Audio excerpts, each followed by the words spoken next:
क्या आपने कभी अपने अंदर अचानक गहरी प्रतिरोध का अनुभव किया है? सिर्फ एक सहज मैं आज बाहर नहीं जाना चाहता वाला भाव नहीं, बल्कि एक गहन लगभग अदृश्य शक्ति जो आपको अपने दरवाजे से बाहर कदम रखने से रोकती है। आपको निमंत्रण मिलते हैं, दुनिया बुलाती है, फिर भी अंदर से कुछ चुपचाप मना कर देता है।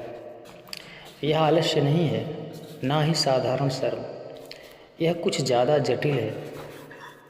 एक अजीब और रहस्यमय अनिच्छा जिसका कोई आसान स्पष्टीकरण नहीं है।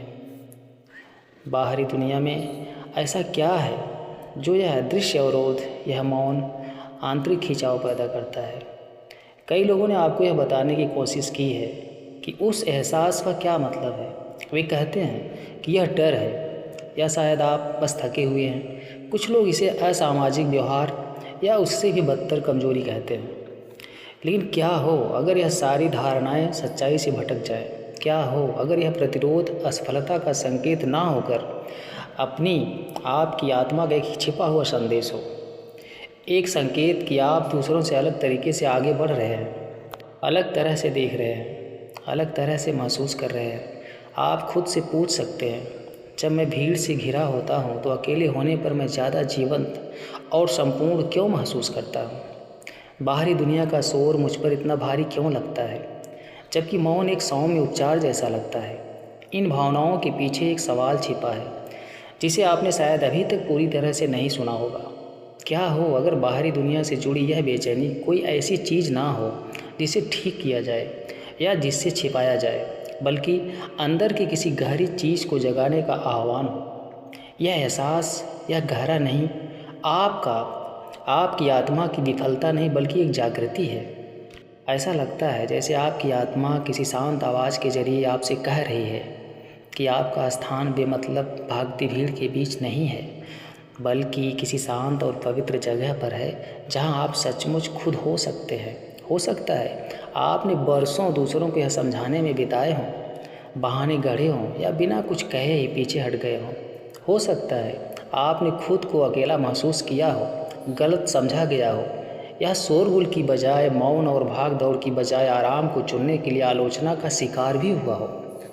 लेकिन क्या हो अगर चुने जाने का मतलब ही यही हो, दुनिया द्वारा नहीं बल्कि ज़िंदगी द्वारा खुद चुना जाना, एक शांत और गहरे रास्ते पर चलने के लिए एक ऐसा रास्ता जहाँ एकांत अकेलापन नहीं बल्कि एकांत वास हो, एक ऐसा रास्ता जहाँ आपकी आंतरिक यात्रा में वे उत्तर छिपे हों जो बाहरी दुनिया नहीं दे सकती।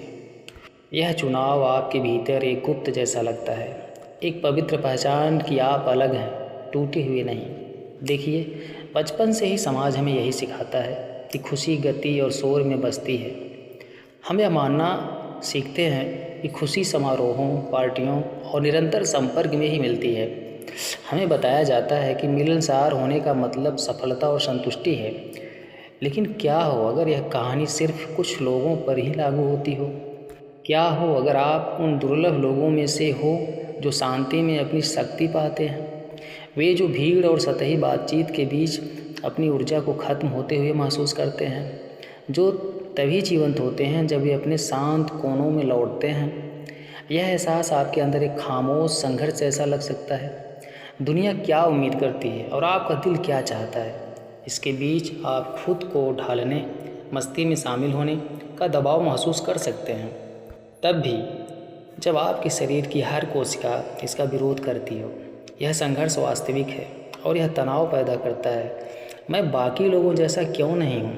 हो सकता है मुझे अलग थलग रहने में शांति क्यों मिलती है? क्या मुझ में कुछ गड़बड़ है? लेकिन एक सच्चाई जो शायद ही कभी खुलकर कही जाती है, आपके साथ कुछ भी गलत नहीं है। दरअसल यह आंतरिक प्रतिरोध जागृति का एक गहरा संकेत है। यह आत्मा का यह कहने का तरीका है, मैं अलग हूँ और मुझे जीवित रहने और विकसित होने के लिए उस अंतर का सम्मान करना होगा। यह जीवन से भागने के बारे में नहीं है, बल्कि जीवन को अलग ढंग से चुनने के बारे में है, और अधिक गहराई से और अधिक जानबूझकर। क्या आपने कभी गौर किया है कि कभी कभी भीड़ में भी आप खुद को अदृश्य, अलग थलग या अभिभूत महसूस करते हैं? फिर भी जब आप अकेले होते हैं, किताब पढ़ रहे होते हैं, संगीत सुन रहे होते हैं या बस चुपचाप बैठे होते हैं, तो आपको एक अनोखा जुड़ाव महसूस होता है, खुद से जुड़ाव, किसी बड़ी चीज़ से, किसी अदृश्य चीज़ से। यह एहसास कोई संयोग नहीं है, यह एक प्रकाश स्तंभ है जो आपको आपके असली स्वरूप को समझने के लिए बुला रहा है। आप सोच रहे होंगे, दुनिया मुझे इतनी अजनबी क्यों लगती है? बाहरी अराजकता में मुझे एक ऐसी आवृत्ति क्यों महसूस होती है जो मेरी अपनी आवृत्ति से मेल नहीं खाती? यह कौन सी कुछ है जिस पर मैं ध्यान दे रहा हूँ और जिसे दूसरे लोग अनसुना कर रहे हैं? यह सवाल एक सफ़र की शुरुआत है जो आपको इस दुनिया में सचमुच जागने का मतलब तलाशने के लिए आमंत्रित करता है, जो बहुत तेज़ चलती है, बहुत ऊंची आवाज़ में बोलती है और अक्सर शांत सत्यों को नज़रअंदाज कर देती है। यह प्रतिरोध जो आप महसूस करते हैं एक पवित्र सीमा है जो आपको उन ऊर्जाओं से बचाती है जो आपको भ्रमित करती है और आपके सार को नष्ट कर देती है। यह आपके गहरे आत्म द्वारा निर्मित एक ढाल है जो आपको पीछे हटने एक ऐसे स्थान में शरण लेने के लिए कह रही है जहां आप शक्ति प्राप्त कर सकते हैं। यह छिपने के बारे में नहीं है, यह आपके प्रकाश को संरक्षित करने के बारे में है। बाहरी दुनिया आपकी निरंतर उपस्थिति और भागीदारी की मांग कर सकती है, लेकिन आपकी आत्मा कुछ और चाहती है, एक ऐसा आश्रय जहां आप सांस ले सकें, चिंतन कर सकें और फिर से जुड़ सकें। फिर भी इस सीमा को स्वीकार करना आसान नहीं है। यह संदेह और अकेलेपन के क्षणों के साथ आ सकता है। आपको गलतफहमियों का सामना करना पड़ सकता है या अकेलेपन का बोझ महसूस हो सकता है। आपके आसपास की दुनिया शायद यह ना समझ पाए कि आप शोरगुल की बजाय खामोशी, पार्टियों की बजाय घर और प्रदर्शन की बजाय शांति क्यों चुनते हैं। लेकिन यह संघर्ष, आंतरिक सत्य और बाहरी अपेक्षा के बीच का यह तनाव परिवर्तन का एक हिस्सा है। क्या आपने कभी रुक कर सोचा है, क्या होगा अगर दुनिया की सामान्यता की अवधारणा मेरे लिए नहीं है? क्या होगा अगर मेरी बेचैनी कोई खामी नहीं बल्कि इस बात का संकेत है कि मैं एक अलग रास्ते पर हूँ, एक ऐसी जागृति के रास्ते पर जहाँ एकांत चिंतन और गहन श्रवण की आवश्यकता है? क्या होगा अगर भीड़ में शामिल होने से यह मौन इनकार वास्तव में किसी बड़ी चीज़ की ओर एक कदम है?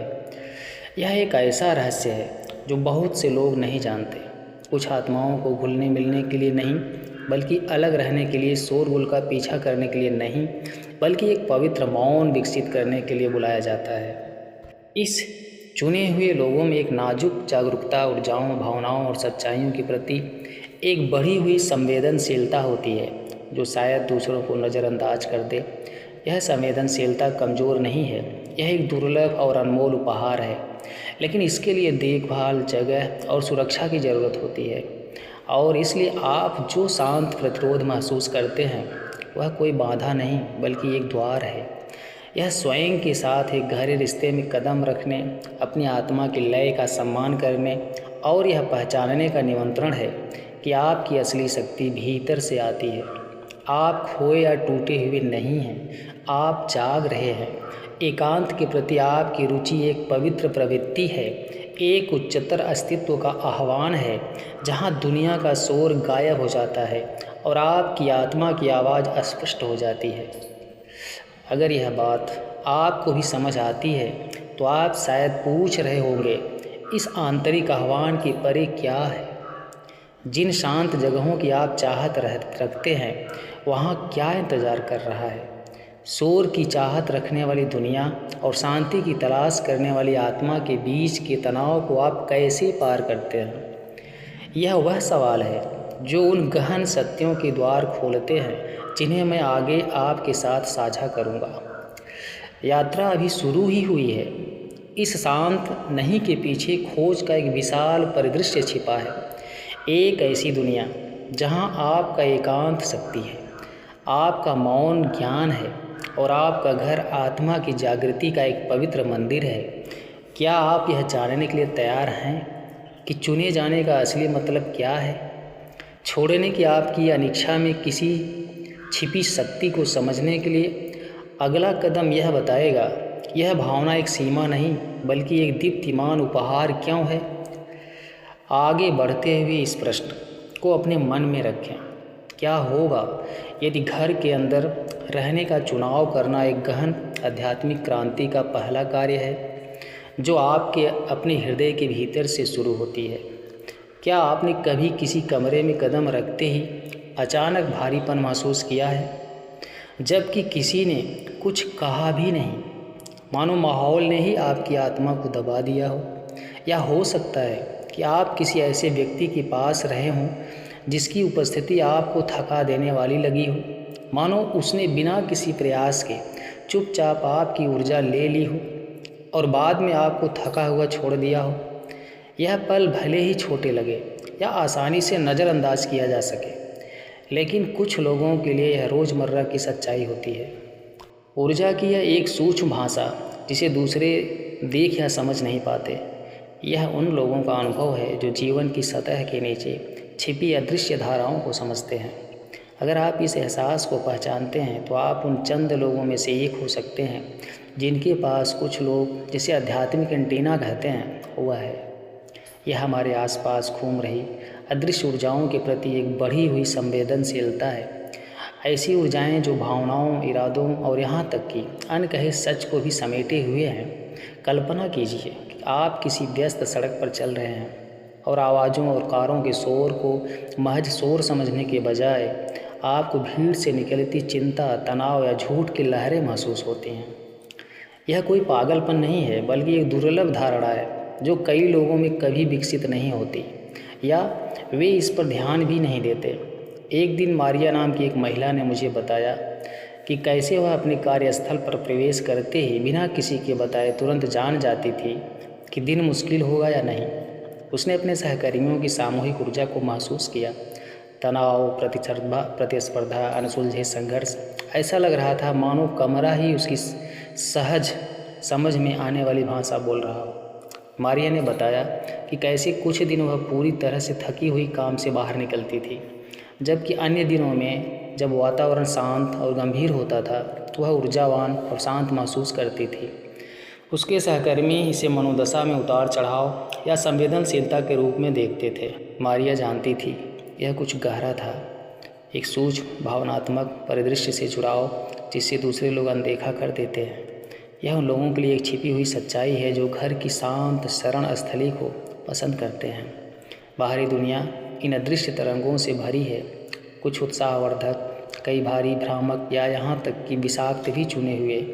लोग जो एकांत में रहने के लिए प्रेरित महसूस करते हैं, अक्सर सतही बातचीत, थोपी हुई मुस्कुराहटों और उन अर्थहीन बातचीतों को अस्वीकार करते हैं जो अनकहे तनावों या छिपे हुए एजेंडों से भरी होती हैं। यह लोगों के प्रति नापसंद नहीं, बल्कि उनकी ऊर्जा पर होने वाले अदृश्य हमलों के विरुद्ध एक सुरक्षात्मक प्रवृत्ति है। अपनी ऊर्जा को एक अनमोल ला की तरह कल्पना कीजिए। अब कल्पना कीजिए कि आप ऐसी जगह पर कदम रख रहे हैं जहां हवा धुएं से भरी है, जहां ठंडी हवा के झोंके तेज़ी से बह रहे हैं, आपकी लौ को बुझाने की कोशिश कर रहे हैं। क्या आप आश्रय नहीं ढूंढेंगे?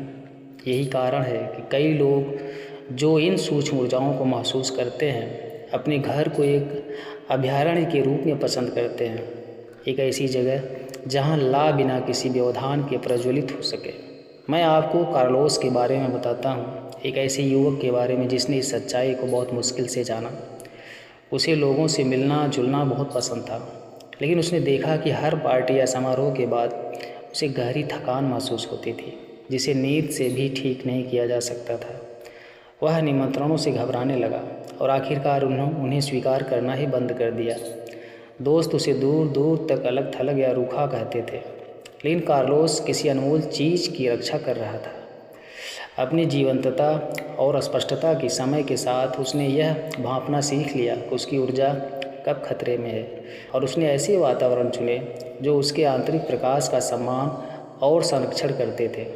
उसका घर उसकी पवित्र शरण स्थली बन गया, एक ऐसी जगह जहां वह बिना किसी थकान देने वाली लड़ाई के खुद से फिर से जुड़ सकता था।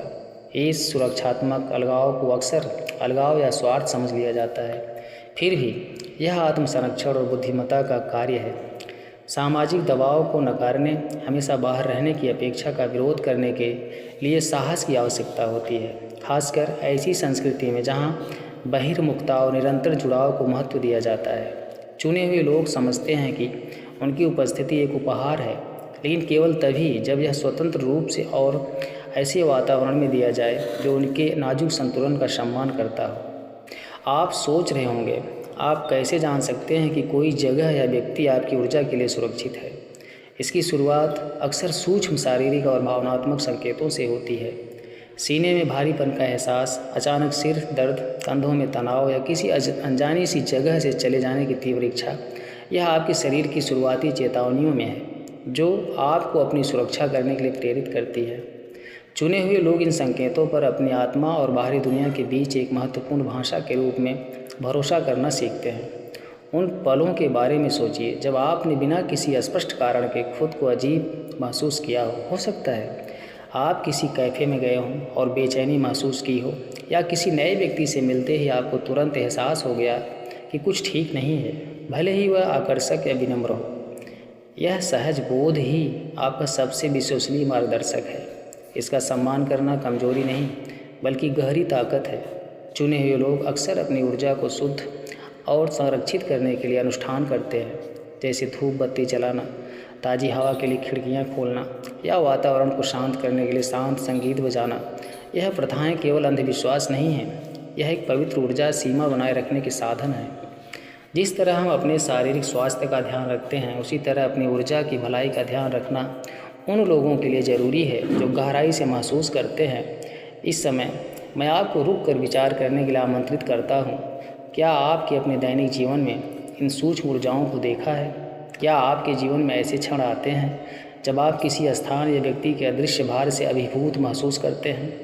यदि हाँ, तो कृपया टिप्पणियों में एक वाक्य लिखें जिसमें आप किसी स्थान या परिस्थिति में ऊर्जा या भावनाओं का अनुभव करने वाला अपना व्यक्तिगत अनुभव साझा करें, भले ही आप उसे पूरी तरह से समझ ना पाए हों। इससे हमें जुड़ने में मदद मिलती है और यह दर्शाता है कि आप संवेदनशील जागृत आत्माओं के इस समुदाय का हिस्सा हैं। सच तो यह है कि चुने हुए लोग दुनिया को नकार नहीं रहे हैं, वे इसे अलग तरीके से जीना सीख रहे हैं।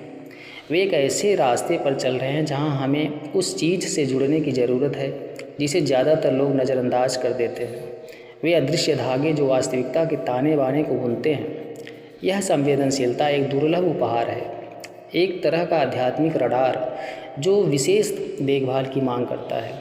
घर के सन्नाटे में चुने हुए लोग न केवल शोर से बल्कि उन अदृश्य धाराओं से भी शरण पाते हैं जो आत्मा को थका देती हैं। यहाँ वे खुलकर सांस ले सकते हैं, शक्ति प्राप्त कर सकते हैं और अपनी अंतरात्मा की आवाज़ सुन सकते हैं। बाहर की दुनिया शोरगुल और अस्त व्यस्त लग सकती है, लेकिन उनके पवित्र स्थान की दीवारों के भीतर स्पष्टता लौट आती है। एक पल के लिए कल्पना कीजिए कि लिया नाम की एक युवा कलाकार जो एक चहल पहल भरे शहर में रहती थी। उसे रचना करना बहुत पसंद था, लेकिन जब भी वह भीड़ भाड़ वाले कैफ़े या शोरगुल वाले स्टूडियो में काम करने की कोशिश करती तो उसे लगता कि वह अवरुद्ध हो गई है। उसकी प्रेरणा उसके आसपास की बेचैन ऊर्जा चुरा लेती है। केवल उसके छोटे से शांत अपार्टमेंट में ही उसकी रचनात्मकता खुलकर प्रवाहित होती थी। समय के साथ लिया को एहसास हुआ कि उसका घर सिर्फ वह जगह नहीं है जहाँ वह रहती है, बल्कि वह जगह है जहाँ उसकी आत्मा अपनी गहरी सत्य व्यक्त करती है। इस एहसास ने एकांत के महत्व को बदल दिया। अकेलेपन के रूप में नहीं बल्कि एक पवित्र उपहार के रूप में यह पवित्र शरण आवश्यक है, क्योंकि यह चुने हुए व्यक्ति की दिखावटी सत्य को समझने की क्षमता को सुरक्षित रखती है। विकर्षणों और भ्रमों से भरी इस दुनिया में यह आंतरिक स्पष्टता दुर्लभ और अनमोल है। यह एक प्रकाश स्तंभ की तरह है जो उन्हें भ्रम से बाहर निकालने में मार्गदर्शन करता है और उनके सर्वोत्तम हित के अनुरूप निर्णय लेने में उनकी मदद करता है। लेकिन यह सफ़र आसान नहीं है। बाहरी दुनिया अक्सर चुने हुए लोगों की एकांतवास की ज़रूरत को गलत समझ लेती है। उन्हें अकेलेपन, आलोचना या दूसरों के अनुसार ढलने के दबाव का सामना करना पड़ सकता है। फिर भी जब भी वे आश्रय की अपनी ज़रूरत का सम्मान करते हैं तो वे अपने सार की रक्षा करते हैं और एक गहन जागृति की तैयारी करते हैं।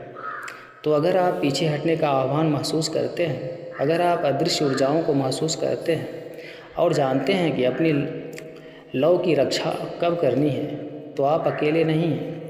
आप उन आत्माओं की वंशावली से हैं जिन्होंने एकांत और जागरूकता के माध्यम से आत्म संरक्षण की पवित्र कला सीखी है।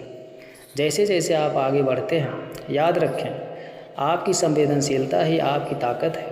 आपका घर आपका मंदिर है और आपका आंतरिक एंटीना आपका मार्गदर्शक है। बाहरी दुनिया शायद आपकी यात्रा को कभी पूरी तरह से ना समझ पाए, लेकिन आप जो शांत शरण स्थल बनाते हैं वही आपकी असली शक्ति विकसित होती है। अब आप आगे बढ़ने से पहले मैं आपसे सुनना चाहता हूँ, कृपया टिप्पणियों में वह पल बताएं जब आपने किसी स्थान या व्यक्ति की अदृश्य ऊर्जा को इतनी गहराई से महसूस किया हो कि उसने आपको प्रभावित किया है, भले ही एक पल के लिए ही क्यों ना हो। आपकी कहानी मायने रखती है और यह हम सभी को याद दिलाती है अनुभूति का यह उपहार हमें गहराई से जोड़ता है। अदृश्य धाराएं हमेशा बहती रहती है। सवाल यह है कि क्या आप उन्हें शालीनता से पार करना सीखेंगे? क्या आप सरल और सुरक्षा की अपनी ज़रूरत का सम्मान करेंगे?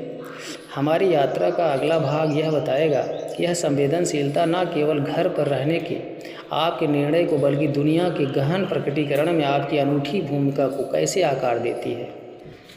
पास ही रहो, खोजने के लिए और भी बहुत कुछ है। एक ऐसी दुनिया में जो भी कभी धीमी नहीं पड़ती, जहाँ हर पल गतिविधियों की गूंज और अंतहीन मांगों की भीड़ से भरा होता है। ऐसे लोग भी हैं जो खुद को एक लय से बेमेल बताते हैं, एक ऐसी लय में चलते हैं जिसे कोई और सुन नहीं पाता। यह लय ना तो घड़ियों या कैलेंडरों से तय होती है, ना ही समाज की अपेक्षाओं से। यह भीतर से चुपचाप धड़कती है, एक स्थिर धड़कन जो अराजकता के बीच स्थिरता गहराई की मांग करती है, जहाँ दूसरे केवल सतहीपन की तलाश में रहते हैं। क्या आपने कभी अपने भीतर यह अंतर महसूस किया है कि जहाँ दूसरे समय सीमा और विकर्षणों के पीछे भागते हैं, वहीं आप बस सांस लेने के लिए एक पल के लिए तरसते हैं? यह विचलन तालमेल में नाकामी नहीं है, यह अपनी अनूठी समय सीमा के प्रति जागृत आत्मा की गहन अभिव्यक्ति है। दुनिया अपनी अथक गति से यह मान लेती है कि गति प्रगति के बराबर है और शोर जुड़ाव के बराबर है, लेकिन क्या हो अगर यह धारणा केवल एक बुनियादी सच्चाई को नज़रअंदाज कर दे? क्या हो अगर सच्चा विकास, सच्चा जुड़ाव भाग दौड़ में नहीं बल्कि ठहराव में प्रकट हो? उन पलों में जब दुनिया फीकी पड़ जाती है और आप सुनते हैं, सचमुच सुनते हैं अपने अस्तित्व की फुसफुसाहट को। हम में से कुछ लोग दुनिया की तेज़ रफ्तार का दबाव इतनी शिद्दत से क्यों महसूस करते हैं, जबकि कुछ लोग इस उन्माद में ही फलते फूलते नज़र आते हैं? क्या ऐसा हो सकता है? इस गति के प्रति आपका प्रतिरोध आपकी कमजोरी नहीं बल्कि एक गहरे सामंजस्य, एक आध्यात्मिक संवेदनशीलता का प्रतीक है जो व्यस्तता की सतह के नीचे छिपी कीमतों को समझती है। जब आप खुद को तेज चलने के लिए प्रेरित करते हैं तो क्या आप देखते हैं कि कैसे आपका शरीर, मन या हृदय दर्द, थकान या बेचैनी के साथ विद्रोह करता है? यह आंतरिक भाषा आपको क्या बताने की कोशिश कर रही है? एक पल रुकें और कल्पना करें कि एक विशाल नदी तेज़ी से बह रही है। सतह पर पानी तेज़ी से बहता है, पत्तों और मलबे को तेज़ी से नीचे की ओर बहा ले जाता है, लेकिन सतह के नीचे धारा अलग तरह से बह सकती है, कभी धीमी, कभी शांत भंवरों में घूमती हुई, ऊपर की तेज़ लहरों से अछूती। आपकी आंतरिक लय उस छिपी हुई धारा की तरह है, यह अपनी गति से बहती है, अक्सर अदृश्य, लेकिन नदी के जीवन के लिए ज़रूरी है। इसे नज़रअंदाज करना थकान का जोखिम उठाना है, शोर में अपना रास्ता खोना है। इस अंतर को महसूस करने वाले कई लोग दुनिया की मांगों के साथ तालमेल बनाने की पूरी कोशिश करते हैं। वे उत्पादकता और उत्साह का मुखौटा पहनकर अपने शरीर और मन को दुनिया की मांगों के साथ तालमेल बनाने के लिए मजबूर करते हैं, लेकिन ऐसा प्रतिरोध किसी ऐसे गाने पर नाचने जैसा है जिसे आपका दिल नहीं जानता। इसका नतीजा सामंजस्य नहीं बल्कि तनाव होता है, मानसिक कोहरा, शारीरिक बीमारियां, भावनात्मक थकावट। क्या आपने ऐसा अनुभव किया है? ऐसे दिन जब आप दुनिया से पूरी तरह से अलग थलग महसूस करते हैं, मानो आप कोई ऐसी भाषा बोल रहे हो जिसे कोई और नहीं समझता। क्या हो अगर फलने फूलने की कुंजी दुनिया के साथ कदम ताल मिलाने में नहीं बल्कि अपनी अनोखी लय का सम्मान करने में हो?